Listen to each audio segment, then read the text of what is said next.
আমরা এক গুরুত্বপূর্ণ সংক্ষিপ্ত তথ্যবহুল বিবরণের চেষ্টা করব ইনশাআল্লাহ আজিজ। বিষয়টি আমাদের দৈনন্দিন জীবনের জন্য অতীব জরুরি বলে আমরা মনে করছি। আমরা বিগত জুমায় অবগত হয়েছিলাম অজুর ফজিলত।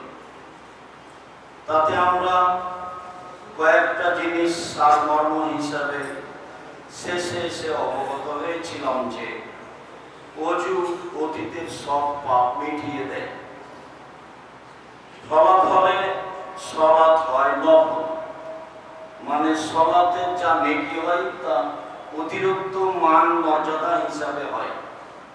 পাপ মিটে গেছে অজুর মাধ্যমে।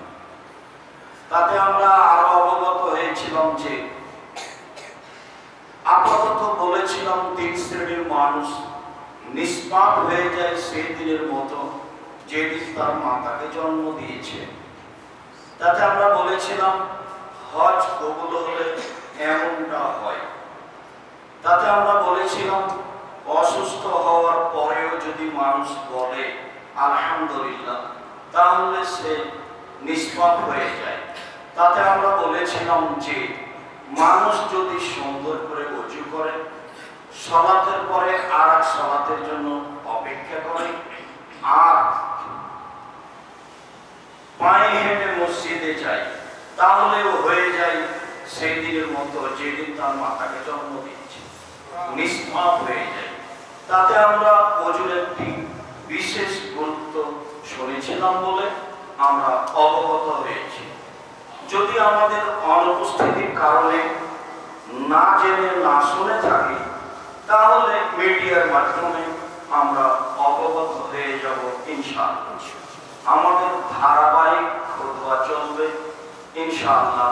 সময়ের গতিতে পরিবর্তন 2-1 দিন হতে পারে। আল্লাহ তাআলা বলেন ফি রিজালুন, মসজিদে নববীর পাশে কোবা মসজিদের এলাকায় কিছু লোক আছে, তারা পবিত্রতাকে ভালোবাসে। আর আল্লাহ যারা পবিত্রতা অর্জন করে তাদের ভালোবাসে। তাদের কি পবিত্রতা ছিল? তারা ফরজ গোসলের পবিত্রতা পানি দিয়ে করত। তাদের কি পবিত্রতা ছিল? তারা পেশাব পায়খানার পরে পানি দিয়ে পবিত্রতা অর্জন করত। তাদের কি পবিত্রতা ছিল? তারা পানি দিয়ে ওযু করে সালাত আদায় করত। আগে ঢের টিস্যু পেপার পরে পানি, কথা ঠিক নয়। আগের কথাগুলি সহিহ হাদিস দ্বারা প্রমাণিত মর্মে আল্লাহ তাআলা তাদের প্রশংসা করেছেন। যারা এইভাবে পবিত্রতা অর্জন করে তারা প্রশংসার যোগ্য, এ কথাই আল্লাহ তাআলা বলেন। সম্মানিত দ্বীনী ভাই ও বোন, আবু হুরায়রা রাদিয়াল্লাহু তাআলা আনহু বলেন, রাসূল সাল্লাল্লাহু আলাইহি ওয়াসাল্লাম বলেছেন, লা তুকবালু সালাতুন বিগাইরি তুহুরিন, ওযু ছাড়া সালাত কবুল হয় না। ওযু নেই তো সালাত নেই, ওযু আছে তো সালাত আছে। পরের বাক্যে বলা হয়েছে ওয়ালা তুকবালু সাদাকাতুন বিগাইরি ওয়ালা সাদাকাতুন ওয়ালা তুকবালু সাদাকাতুন মিন গুলুবিন, আত্মসাৎ করা পয়সা দাম হিসাবে কবুল হয় না। আমরা যেদিন আত্মসাতের আলোচনা করব সেদিন বিষয়টি বিস্তারিত বলব। এছাড়াও আমরা মিডিয়ার মাধ্যমে অল্প কয়েকদিন আগে আত্মসাতের উপরে বিস্তারিত আলোচনা করেছি। তাতে যারা মসজিদ মাদ্রাসার সভাপতি, মাদ্রাসার প্রিন্সিপাল, কলেজ বিশ্ববিদ্যালয়ের ভাইস চ্যান্সেলর প্রিন্সিপাল, যারা আপনার চেয়ারম্যান মেম্বার এমপি মন্ত্রী, যারা এইসব কন্ট্রাক্ট হিসাবে কাজ করে, যারা বড় বড় ব্যবসায়ের অধীনে সেলসম্যান হিসাবে থাকে, তাদের মাধ্যমে আত্মসাৎ হয়ে থাকে। আমরা সেখান থেকে একটি বুখারী মুসলিম থেকে হাদিস পেশ করে আপাতত এই বিষয় থেকে সরে যায়। আদি ইবনে উমাইরা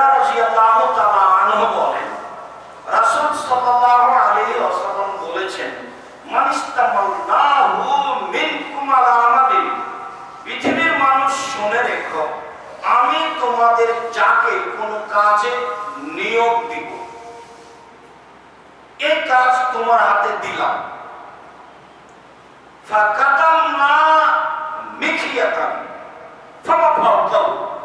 সে যদি সোচ সমপরিমাণ জিনিস আত্মসাৎ করে, বা তার চেয়ে কম বা তার চেয়ে বেশি,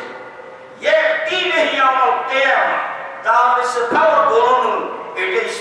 এটাই হলো আত্মসাৎ, এটাই হলো বিশ্বাসঘাতকতা, এটাই হলো খেয়ানত, এটাই হলো গাদ্দারি।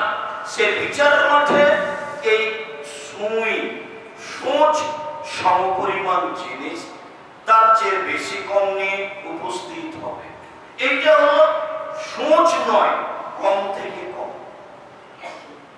বেশি থেকে বেশি। যেখানে পৃথিবীতে যা আত্মসাৎ করছে, বিশ্বাসঘাতকতা করছে, আমানতের খেয়ানত করছে, সেটা বিচারের মাঠে নিয়ে উপস্থিত হবে বলে রাসূল সাল্লাল্লাহু আলাইহি সাল্লাম ঘোষণা দিয়েছেন। বিষয়টি অতীব জটিল, যা আমরা বিস্তারিত শুনলে অবগত হব। আব্দুল্লাহ ইবনে উমর রাদিয়াল্লাহু তাআলা আনহু বলেন, রাসূল সাল্লাল্লাহু আলাইহি ওয়াসাল্লাম বলেছেন, লা তুকবালু সালাতুন মান আহদাসা হাত্তা ইয়াতাওয়াদ্দা। যার ওযু ভেঙে গেছে তার সালাত কবুল হবে না যতক্ষণ পর্যন্ত ওযু না করে। ওযু ছাড়া তার সালাত হবে না। সময়ের গতিতে, শরীরের পরিস্থিতিতে ওযুর স্থানে তায়াম্মুম করতে পারে। তায়াম্মুমের মর্যাদা কম নয়, তবে পানি পেলে সেটা বহাল থাকে না।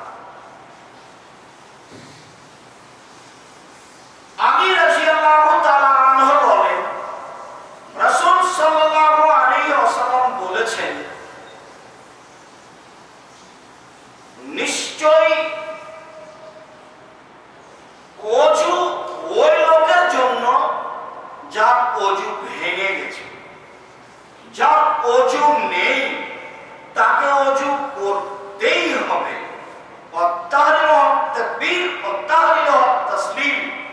ওযু করে আল্লাহু আকবার বললে সবকিছু হারাম হয়ে যায়। খানা পানি, চলাফেরা, কথাবার্তা, যা কিছু পৃথিবীতে আছে মানুষ যা করতে পারে সব হারাম। সালাম ফিরলে বৈধ বলে ঘোষণা হয়ে যায়। এটা হলো স্বাভাবিক গতি। সালাত একটি ভিন্ন ধরনের ইবাদত, যার পদ্ধতি ভিন্ন, যার পরিস্থিতি একেবারেই ব্যতিক্রম। যে যত পরিস্থিতি বজায় রেখে সালাত আদায় করবে তার তত বেশি নেকি হবে। চলেন বিষয়টি আরো সুন্দরভাবে অবগত হই। আবু হুরায়রা রাদিয়াল্লাহু তাআলা আনহু বলেন, রাসূল সাল্লাল্লাহু আলাইহি ওয়াসাল্লাম বলেছেন, আত-তাহুরু আস-সালাতু সালাসাতু আফলাসিন। সালাত তিন ভাগে বিভক্ত। এক, আত-তাহুরু ফুলুসুন, ওযু হলো তিন ভাগের এক ভাগ। ও রুকু ফুলুসুন, রুকু হলো তিন ভাগের এক ভাগ। ও সুজুদু ফুলুসুন, সিজদা হলো তিন ভাগের এক ভাগ। মানে তাহা যে এগুলি ঠিক ঠিক সুন্দর করে আদায় করলো, কবেলা বিনু, তাহলে তার সালাত কবুল করা হলো। অকবেলা সালামানি, আরো যত ইবাদত করেছে, হজ, যাকাত, সিয়াম, রোজা, দান, খায়রাত, তাসবিহ, তাহলিল, সব কবুল করা হলো। ওমান রুদ্দাত আলাইহি সালাতুহু, আর যদি এই তিনটা ঠিক মতো না হয়, ফলে যদি তার সালাত প্রত্যাখ্যান করা হয়, রুদ্দাত আলাইহি সালামানি, জীবনে যত আমল করেছে সব বাতিল বলে ঘোষণা করা হলো। উল্লেখ্য যে সালাত এমন একটি ইবাদত যার উপরে নির্ভর করে অন্য ইবাদত। মনে রাখা ভালো যে সালাত এমন একটি ইবাদত যার উপরে নির্ভর করে অন্য ইবাদত। সালাত আছে তো বাকি ইবাদত আছে, সালাত নেই তো বাকি ইবাদত নেই। সিয়াম, রোজা যতই দামি হোক না কেন, সিয়াম হজ নির্ভর করে সালাতের উপর। সালাত নেই ঈমান আছে, কথা মিথ্যে। এগুলো অহেতুক সামাজিক কথা। মনে রাখা ভালো হবে যে সালাত তিন ভাগে বিভক্ত। কথার কথা যে আমি 2 রাকাত সালাত আদায় করব 300 নেকি পাবো, কথার কথা। তো ওযু ভালো হলো 100 পেয়ে গেলাম, রুকু ভালো হলো 100 পেয়ে গেলাম, সিজদা ভালো হলো 300 পেয়ে গেলাম। যে কোনো এক জায়গা যদি ভুল ত্রুটি থাকে 100 কাটা গেল। তিনটেই যদি ঠিক না হয় মোটেই নেকি পাবে না, এই কথাই ঠিক। রাসূল সাল্লাল্লাহু আলাইহি সাল্লাম তিনবার সাহাবীকে বললেন যে তুমি সালাত আদায় করো, তুমি করোনি। অথচ লোকটি বলছেন আমি সালাত আদায় করলাম রাসূলের চোখের সামনে। তিনি তার সালাত গ্রহণ করলেন না। খুব মনে রাখা ভালো হবে, পোশাক দিয়ে জাঁকজমকতা কিছু দিয়ে সালাত আদায় করে আল্লাহকে সন্তুষ্ট করা যায় না। রাসূলের পদ্ধতিতেই সালাত আদায় করলে আল্লাহকে সন্তুষ্ট করা যায়, বিকল্প কোনো পথ নেই। তাতে ওযু হতে হবে সুন্দর, তাতে রুকু হতে হবে সুন্দর মানে ধীরস্থির, তাতে সিজদা হতে হবে সুন্দর মানে ধীরস্থির।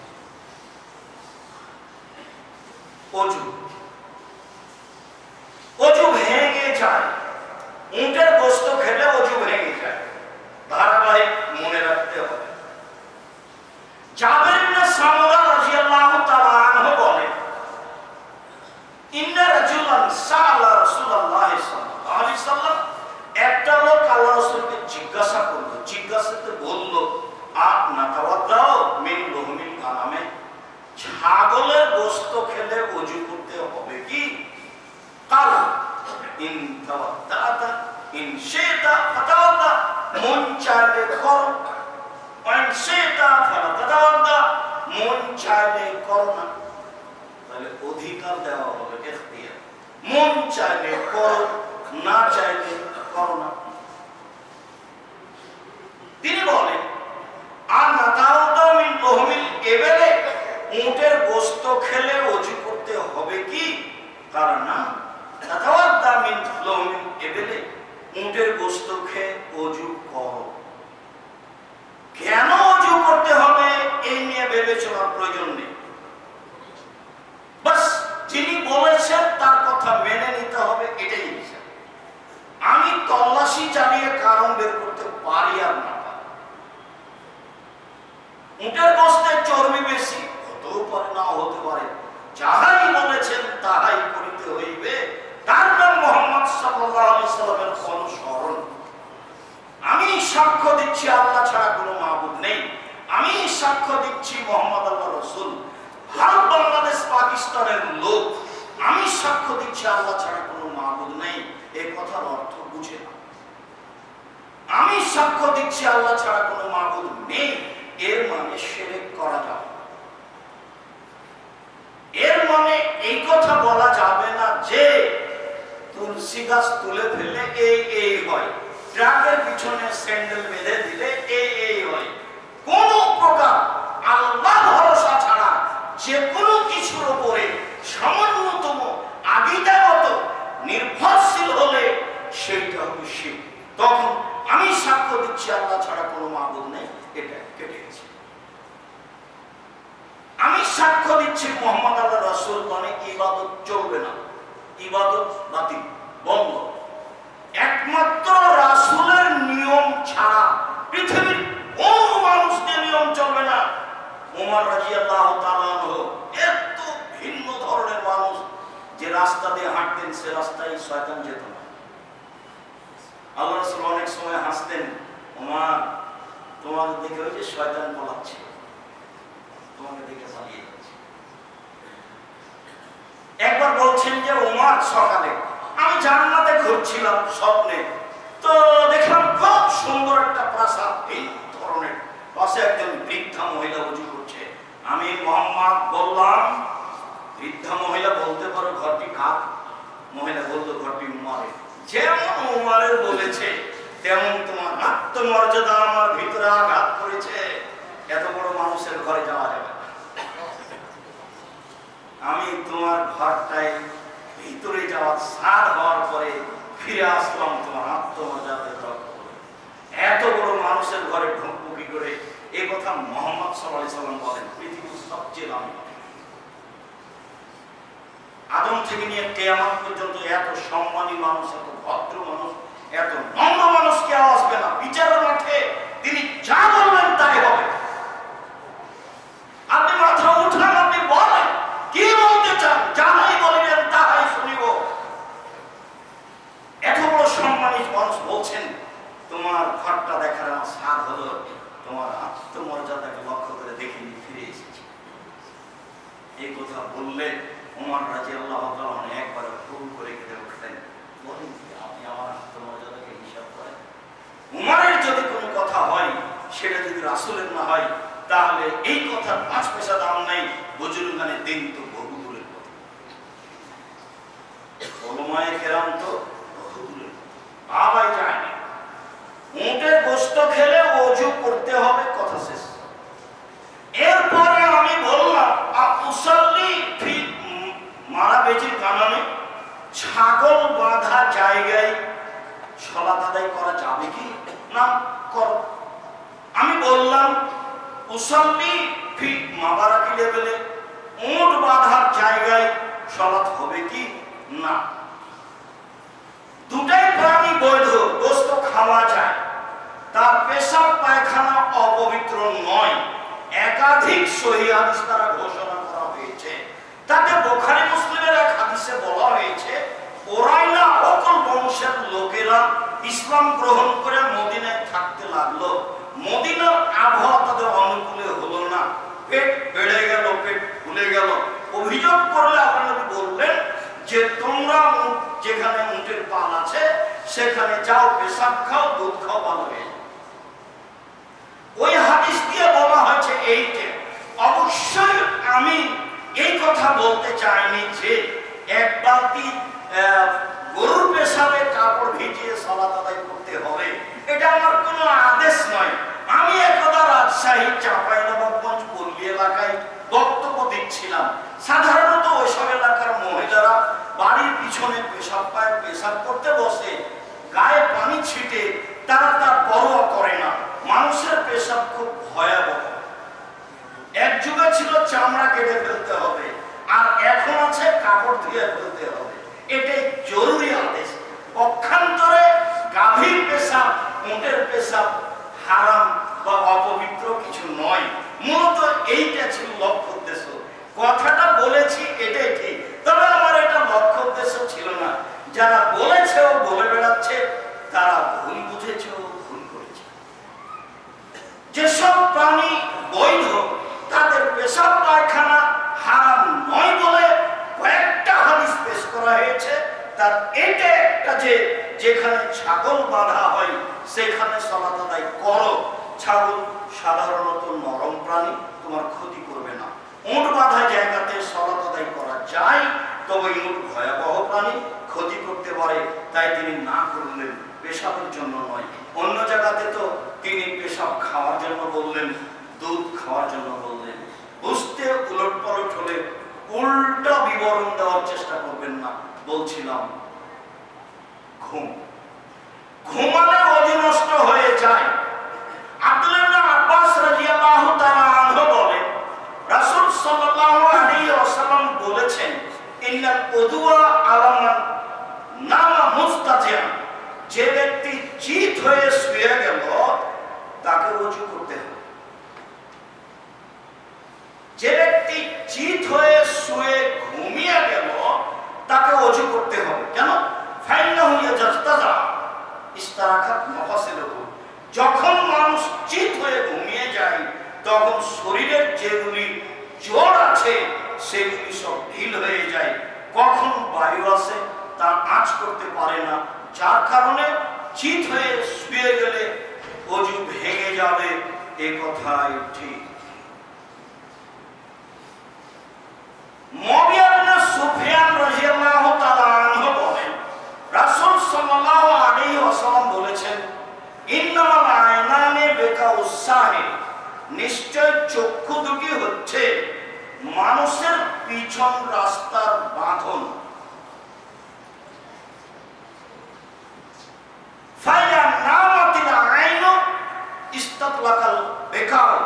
যখন মানুষ ঘুমিয়ে যায় তখন এই বাঁধন ঢিল হয়ে যায়, দুর্বল হয়ে যায়, ফলে অজু আছে কি ভেঙে গেছে এই হিসাব আনতে পারে না।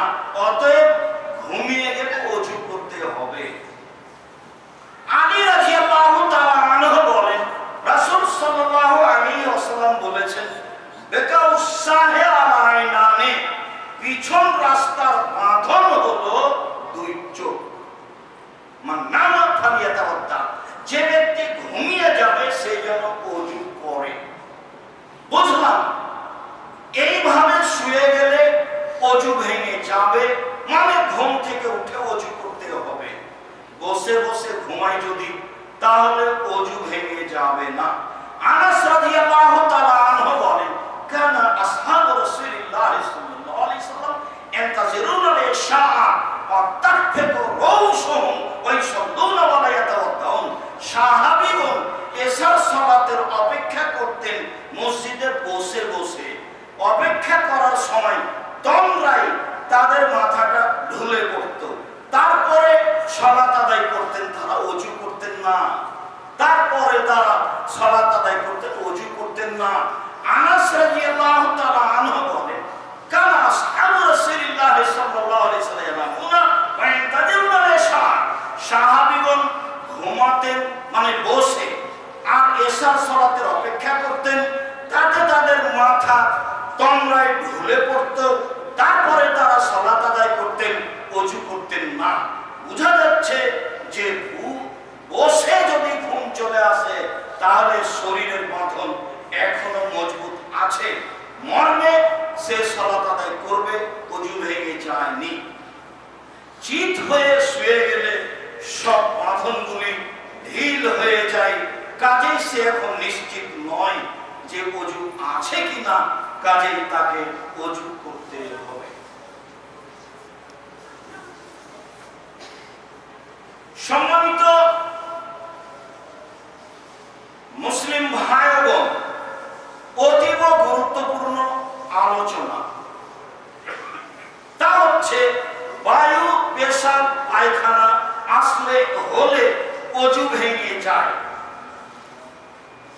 আলী ইবনে তালব রাদিয়াল্লাহু তাআলা আনহু বলেন, রাসূল সাল্লাল্লাহু আলাইহি ওয়াসাল্লাম বলেছেন, মান ফাসা ফালিয়াতাওয়াদ্দা, কারো যদি শব্দবিহীন বায়ু আসে তাহলে সে যেন অজু করে। কারো যদি শব্দবিহীন বায়ু আসে তাহলে সে যেন অজু করে। আবু হুরায়রা রাদিয়াল্লাহু তাআলা আনহু বলেন, রাসূল সাল্লাল্লাহু আলাইহি ওয়াসাল্লাম বলেছেন, মান ওয়াজাদা ফি বাতনিহি শাইআন ফাসকালা আলাইহি, সে পেশাব, পায়খানা, বায়ু, পেটে কিছু অনুভব করলো, তার উপরে সন্দেহ চেপে গেল, কি হলো, কিছু কি ঘটলো, পেশাব, পায়খানা, বায়ু কিছু কি ঘটলো, ফালা ইয়াখরুজান্না মিনাল মসজিদ, সন্দেহ অবস্থায় যেন মসজিদ থেকে বের না হয়, হাত্তা ইয়াজিদা রিহান আও ইয়াসমাউ সাওতান, যতক্ষণ পর্যন্ত গন্ধ বায়ু অনুভব না করছে বা শব্দ স্পষ্ট না বুঝছে ততক্ষণ পর্যন্ত তার অজু বহাল আছে। এই কথাটা রাসূল শক্তভাবে বললেন এই জন্য যে যারা একটু মানে মানসিক রোগে পড়েছে সে সালাত আদায় করতে পারে না। মনে হয় পেশাব আসে, যে ঘন্টার ঘন্টা ঢেল নিয়ে চলছে, সন্ধ্যা পর্যন্ত থাকলে হবে না, যখনই ঢেল ফেলবে তখনই মনে হবে পেশাব আসে। ও তো মানসিক রোগীর মধ্যে পড়ে গেছে, কারণ একবারে চূড়ান্ত হয় না হয় না। আল্লাহ রাসূল বলছেন, ফালা ইয়াখরুজান্না মিনাল মসজিদ, সে অবশ্যই মসজিদ থেকে বের হবে না ওযুর জন্য, হাত্তা ইয়াজিদা রিহান ইয়াসমাউ সাওতান, নগদ বায়ুর গন্ধ বুঝতে হবে, নগদ তাকে শব্দ কানে শুনতে হবে, নগদ কিছু নেই, বাকি নিয়ে কোনো আলোচনা নেই, যা আছে আছে, শয়তান যা সব শয়তান। আচ্ছা, আমার ওযু নেই তো নেই, আমি সালাত আদায় করব। যা আমার সালাত হবে না তুই এখান থেকে সব, মনে বলতে হবে আপনাকে বিপদে ফেলেছে। এগুলি হচ্ছে অজু ভেঙে যাওয়ার কারণ। আরো আছে। আল্লাহ তুমি আমাদের বুঝে আমল করার তৌফিক দান করো। আল্লাহুম্মা সাল্লি আলাইহি আল্লাহুম্মা বারিক।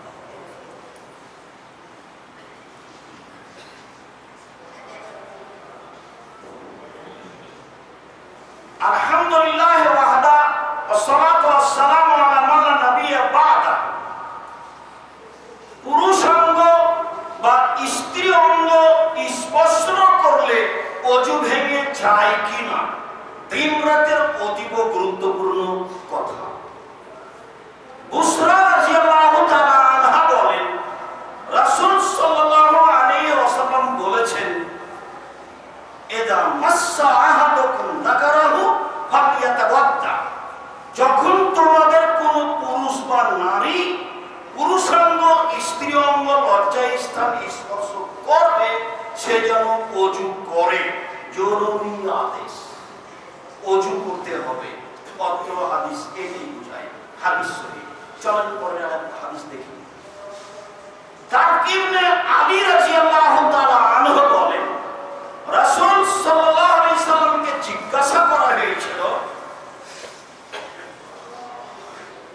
এজা মাসসার রাজুলু যাকারাহু বাদা মা ইয়াতাওয়াদ্দা।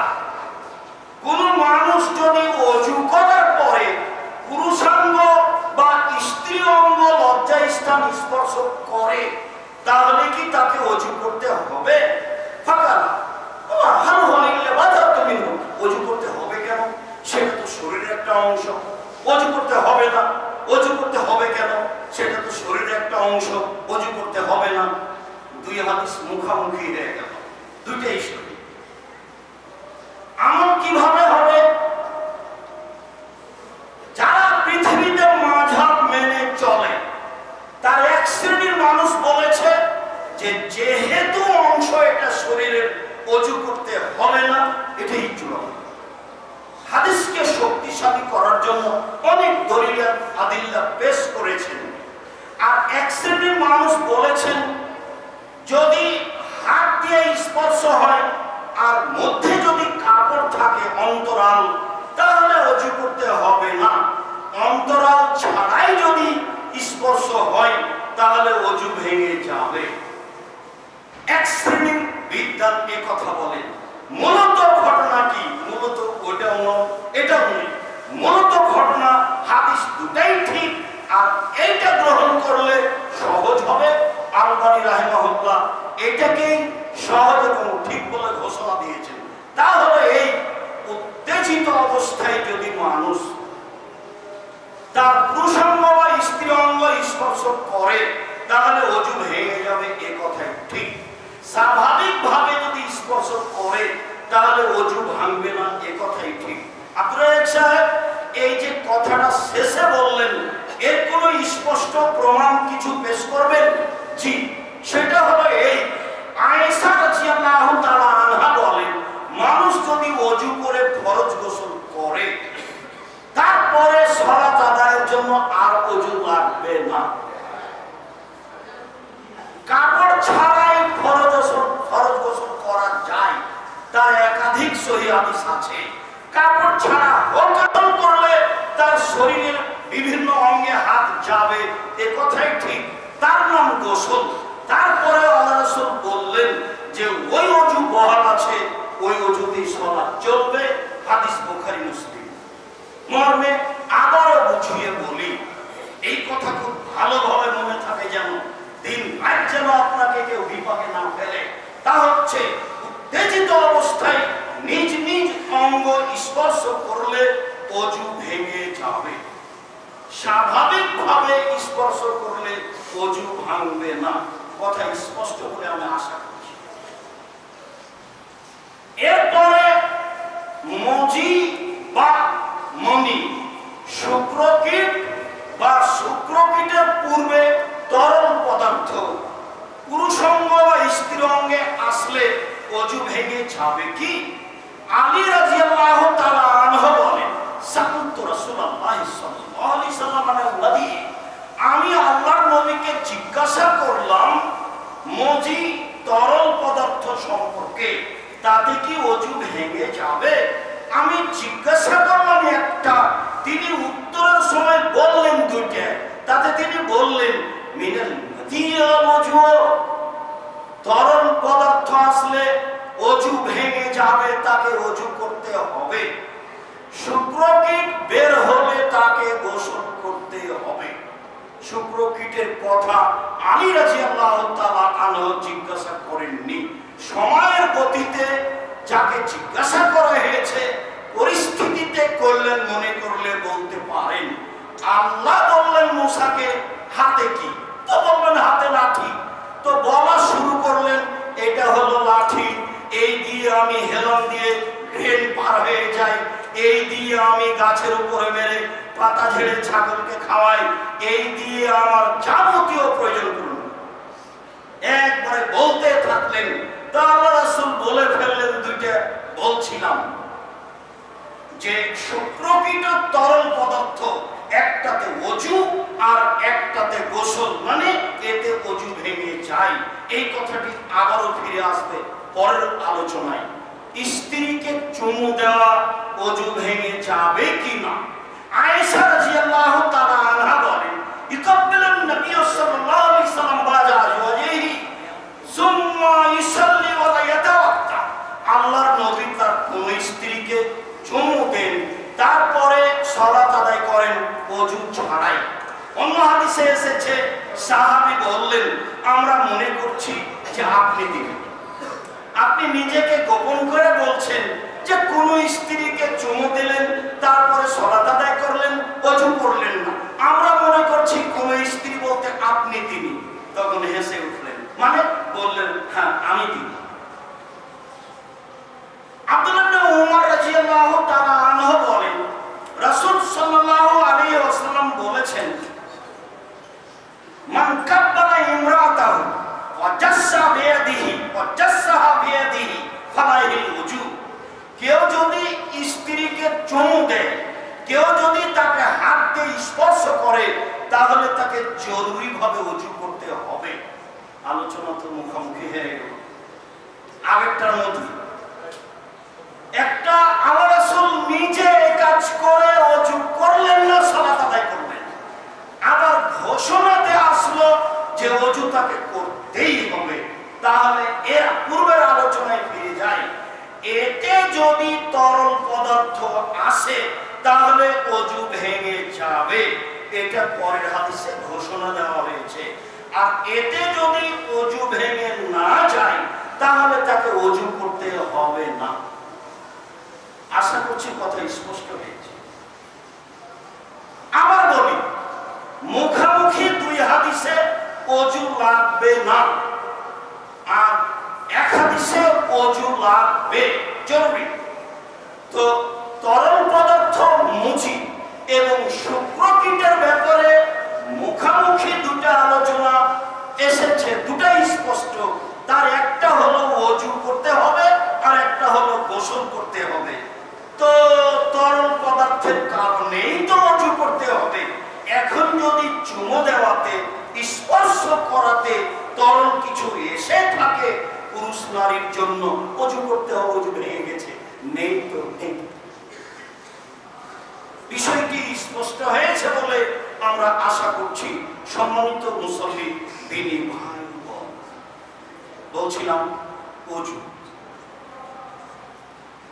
আয়েশা রাদিয়াল্লাহু তাআলা আনহা বলেন কারণ নবী সাল্লাল্লাহু আলাইহি সাল্লাম ইযা তাসাওয়া মিনাল জানাবা বাদা ফাকাসালা ইয়াদাইহি সুম্মা ইয়াতাওয়াদ্দা কামা ইয়াতাওয়াদ্দু লিস-সালাত। আল্লাহর নবী যখন ফরজ গোসল করতেন তখন প্রথমে দুই হাত ধৌত করতেন, তারপরে ওযু করতেন সালাতের ওযু। ওযু পবিত্রতার গোসলের জন্য সালাতের ওযু করতে হয়। পবিত্রতার গোসলের জন্য, ফরজ গোসলের জন্য পবিত্রতার ওযু করতে হয়। উল্লেখ্য যে ওযুর পূর্বে হাত দুইটি ভালোভাবে ধুয়ে নিতে হয়। করোনার আলোচনায় বিস্তারিত বলা হয়েছে এবং শক্তভাবে বলা হয়েছে মাঠের এসব পবিত্রতার 5 পয়সা দাম নাই। রাসূলের পদ্ধতিতে পবিত্রতা আসতে হবে। ওযু করার পূর্বে তিনি হাত ধৌত করতে বলছেন, আবার বলছেন ঘুম থেকে উঠে পানিতে হাত ডুবায় না, আগে হাত ভালো করে ধুয়ে নাও, তারপরে পানিতে হাত ডুবাও। আবার বলছেন যে ওযু করার প্রথম কাজ হলো কবজি পর্যন্ত হাত ধুয়ে নেওয়া, তারপরে মুখে পানি দেওয়া। মানে মুখে যে হাতে নিয়ে পানি দিবেন, হাতটাকে মুখে পানি দেওয়ার উপযুক্ত হতে হবে। ওযু দিয়েই পবিত্রতা অর্জন করা যাবে, যা রাসূল সাল্লাল্লাহু আলাইহি ওয়াসাল্লাম বলেছেন পৃথিবীর কোন পদ্ধতি এর কাছে টিকবে না, সবই বাতিল। আর মসজিদে সালাত আদায় 5 জন, মানে সবাই মসজিদে এসে কান্নাকাটি করবো বিপদের জন্য। মসজিদ আবার 3 ফুট পর কিসে? এটা চূড়ান্ত সিদ্ধান্ত ভুল। রাসূল সাল্লাল্লাহু আলাইহি ওয়াসাল্লামের নীতি আদর্শকে না করা হয়েছে। মসজিদে নববী গেল, আজ থেকে নিয়ে কিয়ামত পর্যন্ত আর কোনদিন মসজিদে হারামে কাবা ঘরে 3 ফুট পর পর দাঁড়ায়, পাশে না দাঁড়ায়, তবুও তা বৈধ হবে না। 3 ফুট দাঁড়াটা বৈধ করতে হলে মুহাম্মদ সাল্লাল্লাহু আলাইহি ওয়াসাল্লামকে আবার পৃথিবীতে আসতে হবে, এসে বলতে হবে পৃথিবীর মানুষ তোমরা এখন 3 ফুট পর পর দাঁড়াও। যেহেতু তিনি কিয়ামত পর্যন্ত আর কোনদিন আসবেন না, কাজে 3 ফুট পর পর বৈধ হবে না, তার নাম ইবাদত। যা ছিল তাই থাকবে, যা ছিল তাই থাকবে। উর্দু ভাষাতে বলা হয় চৌকিতু, যেমন আছে তেমন, ওর কোনো পরিবর্তন মানুষ দিয়ে হবে না। বলছিলাম ওযু। স্ত্রী মিলনের পরে যদি কেউ ঘুমাতে চায় বা খেতে চায়, তাহলে তাকে ওযু করতে হবে। আয়েশা রাদিয়াল্লাহু তাআলা আনহা বলেন, কারণ নবী সাল্লাল্লাহু আলাইহি ওয়াসাল্লাম ইযা কানা জুনুবান ফারাদা ইয়াকুলা ইয়াতামা ফালিয়াতাওয়াদ্দা ওযুহু কাসসালাহ। আল্লাহর নবী যখন স্ত্রী মিলনের পরে অপবিত্র অবস্থায় ঘুমাতে চাইতেন বা খেতে চাইতেন, তখন তিনি ওযু করে নিতেন। ওযু ঘুমাতে চাইতেন, গোসল নয়, গোসল পরে ঘুমাতে চাইতেন বা কিছু খেতে চাইতেন, তাহলে অপবিত্র অবস্থায় খাওয়া যায়, রান্না করা যায়, অপবিত্র অবস্থায় সব করা যায়, ওযু করে করা। মানুষ যদি স্ত্রী মিলনে পুনরায় যেতে চায়, তাহলে মধ্যে তাকে ওযু করতে হবে। আবু সাঈদ খুদরি রাদিয়াল্লাহু তাআলা আনহু বলেন, রাসূল সাল্লাল্লাহু আলাইহি ওয়াসাল্লাম বলেছেন, ইযা আতা আহাদুকুম আহলাহু সুম্মা আরাদা ইয়াউদা ফালিয়াতাওয়াদ্দা মিসলা সালাতে।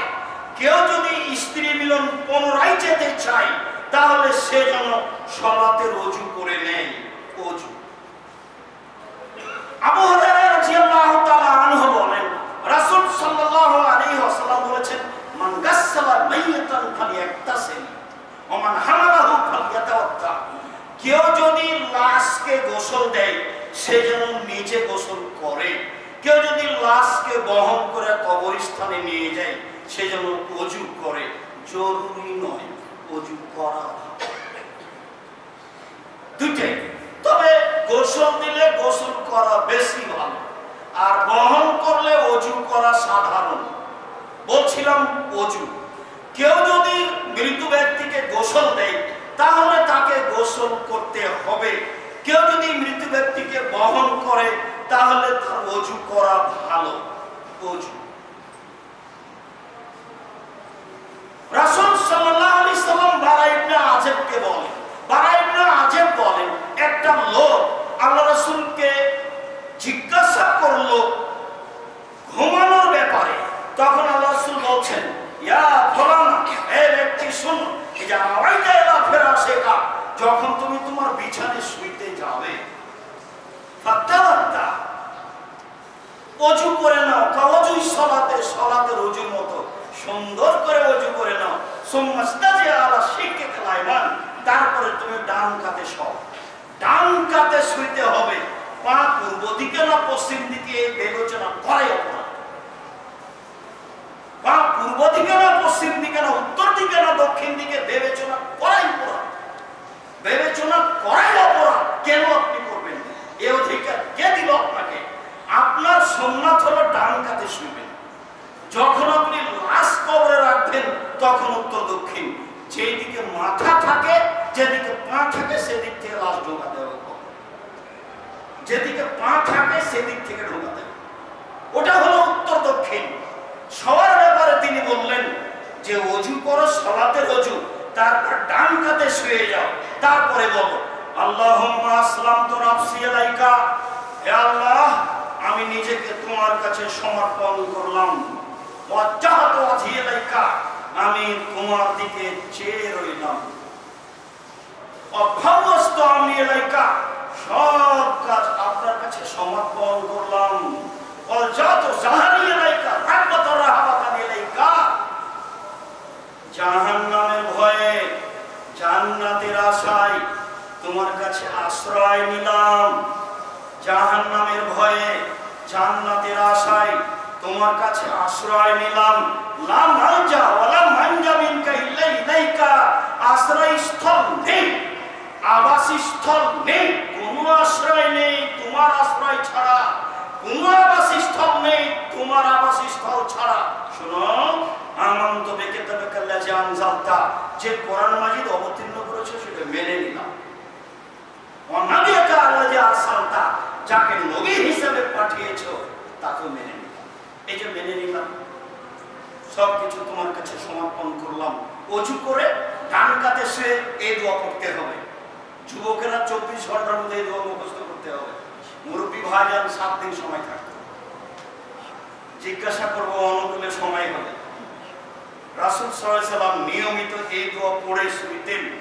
অজু, ঘুমানোর পূর্বে অজু। রাসূল সাল্লাল্লাহু আলাইহি ওয়াসাল্লাম বলেন, তাওয়াদ্দাউ মিন মাসাতিন নার, আগুন দিয়ে রান্না করা জিনিস খেয়ে অজু করো। পত্র হাদিস বর্ণিত হয়েছে, রান্না করা জিনিস, আগুনে রান্না করা জিনিস খেয়ে অজু করতে হবে। এই কথা যদি কেউ বলে তাহলে তার বুঝতে ভুল হয়েছে। এই হাদিস রহিত হয়েছে, অজু করতে হবে না।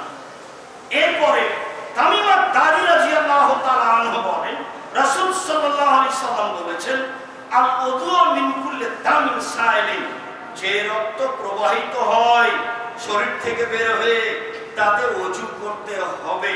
হাদিসটি জাল মর্মে জরুরি কথা যে, বা নিতান্তই জরুরি কথা যে, যারা বলে শরীর থেকে রক্ত বের হয়ে একটু সরে গেলেই অজু ভেঙে যাবে, প্রমাণে এই হাদিস। কাজেই অজু করার পূর্বে, সালাত আদায়ের পূর্বে তারা মেশাক করে না। আর যারা বলছে আল্লাহর নবী বলেছেন সালাত শুরু করলে মেশাক করতে হবে, আরব দেশের বহু মানুষ দেখা যায় আল্লাহু আকবার বলার পূর্বে কি করে? মেশাক করে। তাদের কাছে দাঁতে রক্ত বের হলে অজু ভেঙে যায় না, অজু ভেঙে যায় না, রক্ত বের হলে এটাই চূড়ান্ত। বুখারী মুসলিমের কয়েকটা হাদিস এসেছে, তার একটি হচ্ছে আল্লাহর নবী একজনকে রাতে পাহারাদার হিসেবে রাখলেন, বাহির থেকে একটা তীর গায়ে লেগে ঝরঝর করে রক্ত ঝরতে থাকলো, তিনি সালাতে বহাল থাকলেন। হাদিস তো সহিহ। যদি রক্ত বের হলে অজু ভেঙে যায় তাহলে একজন সাহাবী সালাতে বহাল থাকলেন কি করে? পরে আল্লাহ রাসূল বলে দিতেন, তোমার সালাত আদায় করা ঠিক হয়নি। বলছিলাম শরীর থেকে রক্ত প্রবাহিত হলে অজু ভেঙে যায়, এ কথা ঠিক নয়। অজু ভেঙে যায় মর্মে বিভিন্ন বই পুস্তকে লেখা আছে যে অজু করার পরে নখ কাটলে অজু ভেঙে যায়, কথা ঠিক নয়। অজু করার পরে বাচ্চাকে দুধ খাওয়ালে অজু ভেঙে যায়, কথা ঠিক নয়। অজু করার পরে মাথার কাপড় পড়ে গেলে অজু ভেঙে যায়, কথা ঠিক নয়। অজু করার পরে কুকুর কাপড় স্পর্শ করলে অজু ভেঙে যায়, কথা ঠিক নয়। অজু ভেঙে যায় এসব কারণে এগুলো একটাও ঠিক নেই। অজু ভেঙে যায় এগুলো একটাও ঠিক নয়। অজু ভেঙে যায় ঘুমালে, অজু ভেঙে যায় উটের গোশত খেলে, অজু ভেঙে যায় বায়ু পেশাব পায়খানা আসলে, অজু ভেঙে যায় তরল পদার্থ আসলে, অজু ভেঙে যায় স্ত্রীকে চুমু দেওয়ার পরে তরল পদার্থ কিছু আসলে, এইগুলি কারণে অজু ভেঙে যায়। আবার সেই কথাই ফিরে আসতে হবে, মানুষ যদি তার স্ত্রী অঙ্গ বা পুরুষ অঙ্গ স্পর্শ করে আর সেটা যদি উত্তেজিত হয়ে করে তাহলে অজু ভেঙে যায়, অন্যথায় অজু ভাঙে না। মর্মে আমি বিষয়টি আপনাকে ভালোভাবে বারবার শোনার ও বুঝার ও জানার আন্তরিকভাবে অনুরোধ করছি। বিষয়টি হুবহু আল্লাহ রাসূলের পক্ষ থেকে পেশ করা হচ্ছে যাতে করে আপনার কোনো অংশে সন্দেহ না থাকে। সম্মানিত দিনী ভাই ও বোন, যারা আপনারা এখানে সালাত আদায়ের জন্য উপস্থিত হয়েছেন তাদের সাথে আমি আব্দুর রাজ্জাক বিন ইউসুফ আপনার খুব কাছের মানুষে প্রথম কথা বলি। তা হচ্ছে প্রতি জুমায় আসবেন দিনী ভাই বোন, আত্মীয় স্বজন, বন্ধু বান্ধব, খালা ফুফু, বোন, স্ত্রী, তাদের সাথে নিয়ে আসার চেষ্টা করবেন। আমি তাদের কিছু না কিছু উপকার করবই করব। দ্বিতীয় কথা হচ্ছে এই যে ধারাবাহিকভাবে আলোচনা থাকবে, এক আলোচনা দুইবার আসবে না, সম্ভবপর চেষ্টা করব ইনশাআল্লাহ। একটা জুমা ছুটে গেলে মনে করতে হবে আমার কিছু গুরুত্বপূর্ণ অংশ ছুটে গেছে, এটাই ভাবতে হবে। আমিও যেমন নিয়মিত আসবে কথা বলছি, আপনিও তেমন নিয়মিত আসবেন এই কথা আমি দাবিও রাখছি। কোন সময় আমি অনুপস্থিত থাকলে আব্দুল্লাহ বা আব্দুরহিম এরা কেউ খুতবা দিতে পারে, এমনটা হতে পারে।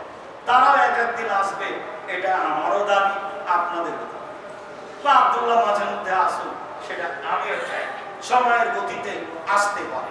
এরপরে পরের অংশের কথা হচ্ছে এই যে সবাই জানি এখানে একটা বড় খরচ আছে, প্রতি মাসে 3 লক্ষ টাকা ভাড়া লাগে। পরবর্তীতে আরো কি হবে তা আমি জানি না, সময়ের গতিতে হতে পারে। কাজে আমার একটা কথা মনে রাখবেন, আপনি আমার খুব কাছের মানুষ দিনী ভাই, আপনি আমার খুব কাছের মানুষ দিনী বোন। আল্লাহ রাসূলের কথাটাকে খুব শক্তভাবে দাম দিবেন। আল ইয়াদুল খায়রুন মিন ইয়াদিস সালাহ, দেওয়া ভাত ভালো, দেওয়া হাত ভালো নেওয়া হাতের চেয়ে। কোন সময় আপনার সামনে দিয়ে কথাটা যাচ্ছে খালি চলে গেল, এটা আমি চাই। এমনি আপনি জামিয়া সালাফিয়া মসজিদকে সামনে রেখে বাইতুল হারাম এদেশে সর্ববৃহৎ মসজিদ, যেটা আপনার বাড়ির পাশে রূপগঞ্জে চালু হয়েছে, কাজ চলছে, জমি ক্রয়ের কাজ চলছে। আপনাদের যারা দিনী ভাই বোন বিত্তশালী আছে তাকে একটু বলেন সে বাইতুল হারাম জামে মসজিদে অংশগ্রহণ করুক। আমাকে যদি ভালো লাগে টাকা আমার হাতে হস্তান্তর করবেন, আল্লাহর রড কিনা পাঠাবেন, সিমেন্ট কিনা পাঠাবেন, যেটা তার জন্য ভালো হয় মানুষই করবে, আমি আর আপনি করবো। হয়তো আমি থাকবো না, তখন কাজটা হয়ে যাবে, আমি কষ্ট পাবো, এটা আমি চাই। তবে বেশি থেকে বেশি করেন, রাসূলের ওই কথাটা মূল্যায়ন করেন। লোকটা এসে বলছে আমার আব্বা মারা গেছেন, অর্থ সম্পদ ছেড়ে গেছেন, কোনো ওসিয়ত করেননি, খালি কফের আমি যদি আমার বাপের নামে দান করি তাহলে আমার বাপের পাপ মিটে যাবে কি? তার নাম তিনি বলেন হ্যাঁ, হাদিস তো বুখারী। পিতা মাতা যারা চলে গেছে তার নামে এরকম সঠিক স্থানে, শিরক মুক্ত স্থানে, বিদআত মুক্ত স্থানে, হিংসা মুক্ত স্থানে, দল মুক্ত স্থানে, সংগঠন মুক্ত স্থানে, খালি যেখানে একেবারে পরিষ্কার অন্তরে আপনি দান করুন, এর ফল ভালো হবেই। ওই কথাটা আমার অনুরোধ রক্ষা করবেন। বাড়ি থেকে বের হয়েছেন, টাকা পয়সার সাথে নেই, আবার পথটা ফিরে যাবেন। 50টা, 100টা, 500 টাকা, 2000, 5000 এরকম আপনি সাথে নিয়ে আসবেন, কোটাটা যেন খালি না যায়, এটা আমার জরুরি অনুরোধ। তারপরে জামিয়া সালাফের সব কাজগুলি জাতি যেন ফাঁকে না পড়ে এবং আমি চেষ্টা করেছি।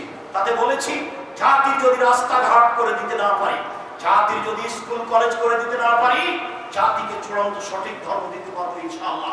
ধর্মের ব্যাপারে জাতিকে ফাঁকি দিতে রাজি নই, ফাঁকি দিয়ে পরকাল হারাতে আমি প্রস্তুত নই। কাজে মুখে কলমে মিডিয়ায় সব সময় যেটা চূড়ান্ত সঠিক সেটা মানুষ হিসেবে পেশ করার প্রাণপণে চেষ্টা করেছি। তবে আমি মানুষ, কোনো জায়গাতে ভুল থাকতেও পারে, আমার পক্ষ থেকে কোনো স্বার্থ রাখিনি, প্রাণপণে চেষ্টা করেছি। মর্মে আপনি আমার খুব কাছের মানুষ, আপনি আমার দিনী ভাই, আপনি আমার দিনী বোন। 7-8 সম্মেলনে উপস্থিত হবেন, রাজশাহীতে অনেক ওলামা, আলেম ওলামা বিষয়ভিত্তিক কথা বলবেন। আল্লাহ আমাদের যারা মারা গেছে তুমি তাদের কবর শাস্তি মাফ করো। আমরা যারা অসুস্থ